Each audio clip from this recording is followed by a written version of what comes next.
น้ำหนักเนี่ย ว้า สั่งเนอะเท่าไหร่นั่นหน่อยเท่าไหร่นี่ ป้า กินข้าวอิ่ม กินข้าวอิ่ม สี่ บ่ ที่มา กินข้าวไปจากโลนี่ ป้าขึ้นชงโล กินข้าว2 โลบ่ ป้า กินข้าวอิ่มโพด มันนักกระเป๋าคอย มันนักกระ มัน เป๋า นักเรียน เท่าไหร่เนี่ยเท่าไหร่ นี่ เนี่ย เป็น47ที่ปัก มันนักกระเป๋าต้องขึ้นใหม่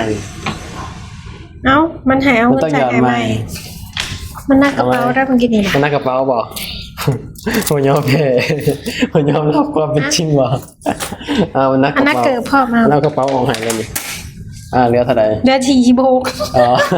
ลบไปโลหนึ่ง กระเป๋าเป็นโลนึง กระเป๋าเป็นโลหนึ่ง 46.6 ประสั่งมันอ่อนด้วยเนาะ ฮะ มันอ่อนนะเดี๋ยวมันวิ่งเป็นไวไหม ว้า มันอ่อนไง กี่ตัว มันกี่ตัวเนาะไป